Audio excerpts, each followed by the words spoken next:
ಹೋರಾಟದ ಹಿನ್ನೆಲೆ ಬಹಳಷ್ಟು ನಮ್ಮ ಮಹೇಶ್ ರಾಠೋಡ್ ಈ ಸಭೆಯಲ್ಲಿ ಬಹಳಷ್ಟು ವಿಸ್ತಾರವಾಗಿ ಹೇಳಿದ್ದಾರೆ. ಅಧಿಕಾರಿಗಳು ಯಾವ ರೀತಿ ಮೋಸ ಮಾಡಿದ್ದಾರೆ ಅಂತಕ್ಕಂಥದ್ದು. ಅದಕ್ಕೆ ಈ ಸಂದರ್ಭದಲ್ಲಿ ನಾನು ಎಲ್ಲ ಪ್ರಗತಿಪರ ಸಂಘಟನೆ ಮುಖಂಡರಿಗೆ ನಾನು ಅಭಿನಂದನೆಗಳನ್ನು ಸಲ್ಲಿಸ್ತೇನೆ.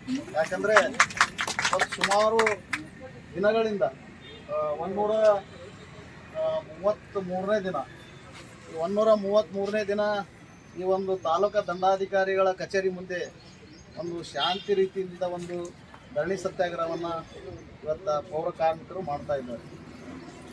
ಇವತ್ತು ಪೌರ ಕಾರ್ಮಿಕರು ಒಂದು ಅಧಿಕಾರಿಗಳ ಒಂದು ನಿರ್ಲಕ್ಷ್ಯತೆಯಿಂದ, ಅಧಿಕಾರಿಗಳ ಬೇಜವಾಬ್ದಾರಿಯಿಂದ ಅವರು ಇವತ್ತಿನ ದಿನ ಈ ಬೀದಿಗೆ ಸತ್ಯಾಗ್ರಹ ಕೂಡುವಂಥ ಪರಿಸ್ಥಿತಿ ನಿರ್ಮಾಣ ಆಗಿದೆ.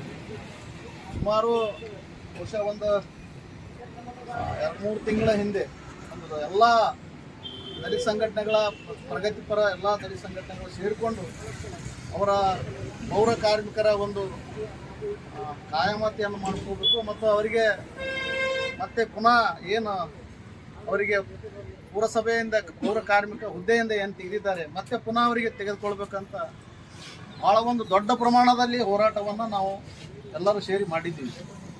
ಸುಮಾರು 4 ಗಂಟೆಗಳ ಕಾಲ ರಸ್ತೆ ತಡೆ, ಬಿಜಾಪುರ ಕ್ರಾಸಿಗೆ ರಸ್ತೆ ತಡೆ ಮಾಡುವಂಥ ಸಂದರ್ಭದಲ್ಲಿ 4 ಗಂಟೆ 5 ಗಂಟೆ ಮಳೆ ಬಂತು.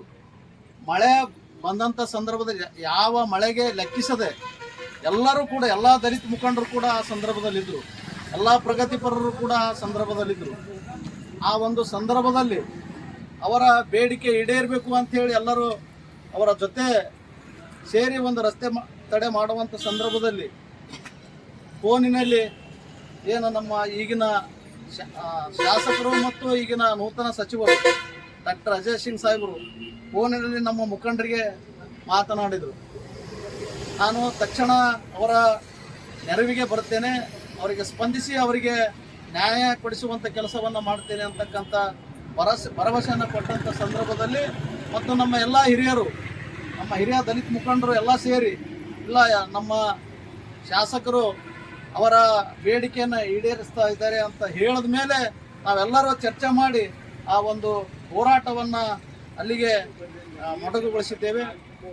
ಆದರೆ ಇಲ್ಲಿಯವರೆಗೆ ಕೂಡ ಅವರ ಬಗ್ಗೆ ಯಾವುದೇ ಅಧಿಕಾರಿಗಳಾಗಲಿ ಮತ್ತು ಶಾಸಕರಾಗಲಿ ಅದರ ಬಗ್ಗೆ ಯಾವುದೇ ರೀತಿ ಚರ್ಚೆ ಮಾಡದೆ ಅವರಿಗೆ ಪೌರ ಕಾರ್ಮಿಕರಿಗೆ ಒಂದು ಘನಘೋರ ಅನ್ಯಾಯವನ್ನು ಮಾಡಿದ್ದಾರೆ. ಯಾಕಂದರೆ ಅವರು ಏನು ಒಂದು ಉನ್ನತ ಹುದ್ದೆಯನ್ನು ಕೇಳ್ತಾ ಇಲ್ಲ.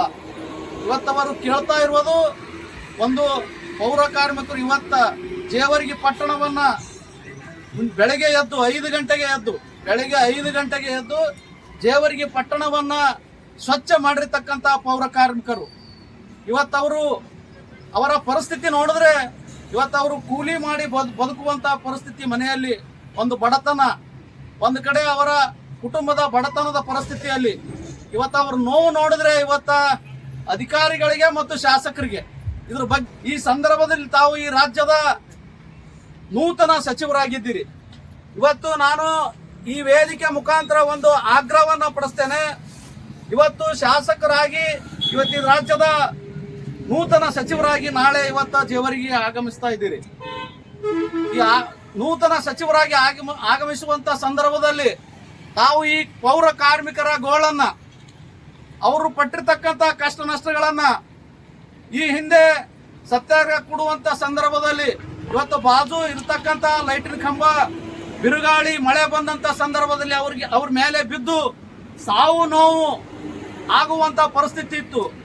ಅಕಸ್ಮಾತ್ ಆ ಕಂಬ ಅವ್ರ ಮೇಲೆ ಬಿದ್ದರೆ ಇವತ್ತಿನ ದಿನ ಇಡೀ ಜೇವರ್ಗಿ ತಾಲೂಕಿನ ಪೌರ ಕಾರ್ಮಿಕರು ದುರ್ಮರಣ ಹೊಂದುವಂತ ಪರಿಸ್ಥಿತಿ ನಿರ್ಮಾಣ ಆಗ್ತಿತ್ತು. ಇವತ್ತಿನ ದಿನ ಅವರು ಬಹಳ ಕಷ್ಟಪಟ್ಟು ಇವತ್ತಿನ ದಿನ ಅವ್ರೇನು ಸುಳ್ಳಾಗಿ ನಿಮಗೆ ಅಧಿಕಾರಿಗಳು ನಿಮಗೆ ತಪ್ಪು ದಾರಿಯನ್ನ ಎಳಿತಾ ಇದ್ದಾರೆ. ಸಂಬಂಧಪಟ್ಟ ಏನು ಪುರಸಭೆ ಅಧಿಕಾರಿಗಳಿದ್ದಾರೆ, ಆ ಪುರಸಭೆ ಎಲ್ಲ ಸಿಬ್ಬಂದಿ ವರ್ಗ ಮತ್ತು ಅಧಿಕಾರಿಗಳು ಅವರು ಯಾವುದೇ ರೀತಿಯಲ್ಲಿ ಕೆಲಸ ಮಾಡಿಲ್ಲ ಅಂತಕ್ಕಂಥ ಸುಳ್ಳು ನಿಮಗೆ ಹಾದಿ ತಪ್ಪಿಸುವಂತ ಕೆಲಸವನ್ನ ಮಾಡ್ತಾ ಇದ್ದಾರೆ ಮತ್ತು ಮೇಲಾಧಿಕಾರಿಗಳಿಗೆ ಹಾದಿ ತಪ್ಪಿಸುವಂತ ಕೆಲಸವನ್ನ ಮಾಡ್ತಾ ಇದ್ದಾರೆ. ಅವರು ಮಾಡಿರ್ತಕ್ಕಂಥ ಎಲ್ಲ ದಾಖಲಾತಿಗಳು ಕೂಡ ಇವೆ. ಇವತ್ತಿನ ದಿನ ಅವರಿಗೆ ಅವರಿಗೆ ಮೋಸ ಮಾಡಿ, ಇವರಿಗೆ ವಂಚನೆ ಮಾಡಿ, ಪೌರ ಕಾರ್ಮಿಕರಿಗೆ ವಂಚನೆಯನ್ನ ಮಾಡಿ ಅವರಿಗೆ ಹೊರಗೆ ಹಾಕಿರ್ತಕ್ಕಂಥ ಏನು ಅಧಿಕಾರಿಗಳಿದ್ದಾರೆ ಆ ಅಧಿಕಾರಿಗಳಿಗೆ ತಕ್ಕ ಶಾಸ್ತಿಯನ್ನ ಆಗಬೇಕು ಅಂತ ಈ ಸಂದರ್ಭದಲ್ಲಿ ನಾನು ಆಗ್ರಹವನ್ನು ಪಡಿಸ್ತಾ ಇದ್ದೇನೆ. ನಾಳೆ ಬರುವಂತ ಏನು ಸಚಿವರಿದ್ದಾರೆ ಆ ಸಚಿವರಿಗೆ ಇವತ್ತ ಬೇರೆ ತಾಲೂಕಿನಲ್ಲಿ ಬೇರೆ ಬೇರೆ ಚರ್ಚೆ ನಡೀತಾ ಇರ್ಬೋದು. ಹೊಸದಾಗಿ ಸಚಿವರಾಗಿದ್ದಾರೆ, ನಮ್ಮ ಕ್ಷೇತ್ರದ ಸಚಿವರು ಹೊಸದಾಗಿ ಸಚಿವರಾಗಿದ್ದಾರೆ. ಆ ಬರುವಂತ ಸಂದರ್ಭದಲ್ಲಿ ಕಪ್ಪು ಪಟ್ಟಿ ತೋರಿಸುವಂತದ್ದು ಸೂಕ್ತ ಅಲ್ಲ ಅಂತುವಂಥದ್ದು ನೀವು ಹೇಳ್ತಾ ಇರ್ಬೋದು. ಆದ್ರೆ ಇವತ್ತು ನೀವು ಬರುವಂತದ್ದು ನಮಗೆ, ನೀವು ಸಚಿವರಾಗಿರ್ಬೋದು, ಎಲ್ಲರೂ ಹೇಳಿದ್ದಾರೆ, ಎಲ್ಲ ಮುಖಂಡರು ಕೂಡ ಹೇಳಿದ್ದಾರೆ. ನೀವು ನಮ್ಮ ಕ್ಷೇತ್ರದ ಶಾಸಕರು, ಒಬ್ಬ ರಾಜ್ಯದ ಸಚಿವರಾಗಿರ್ತಕ್ಕಂಥದ್ದು ಎಲ್ಲರಿಗೂ ಖುಷಿ ಇದೆ, ಅದರಲ್ಲಿ ಏನು ಎರಡು ಮಾತಿಲ್ಲ. ಆದ್ರೆ ನಿಮ್ಮ ಕ್ಷೇತ್ರದಲ್ಲಿ ಇವತ್ತಿನ ದಿನ ಸುಮಾರು ದಿನಗಳಿಂದ ಏನು ಪೌರ ಕಾರ್ಮಿಕರು ತಮಗೆ ಅನ್ಯಾಯ ಆಗಿದೆ, ಆ ಅನ್ಯಾಯವನ್ನ ಸರಿಪಡಿಸಬೇಕು ಅಂತಕ್ಕಂಥ ಹೋರಾಟವನ್ನಿಟ್ಟುಕೊಂಡು, ನ್ಯಾಯಸಮ್ಮತವಾಗಿರ್ತಕ್ಕಂಥ ಹೋರಾಟವನ್ನು ಇಟ್ಕೊಂಡು ಏನು ಧರಣಿಯನ್ನ ಕುಳಿತಿದ್ದಾರೆ, ಆ ಒಂದು ಹೋರಾಟ ಅವರ ಏನು ಬೇಡಿಕೆ ಇದೆ ಆ ಬೇಡಿಕೆಯನ್ನ ಈಡೇರಿಸಿ ಅವರಿಗೆ ಪುನಃ ಅವರಿಗೆ ನೇಮಕಾತಿಯ ಆದೇಶವನ್ನು ಕೊಡುವುದರ ಮುಖಾಂತರ ಅವರಿಗೆ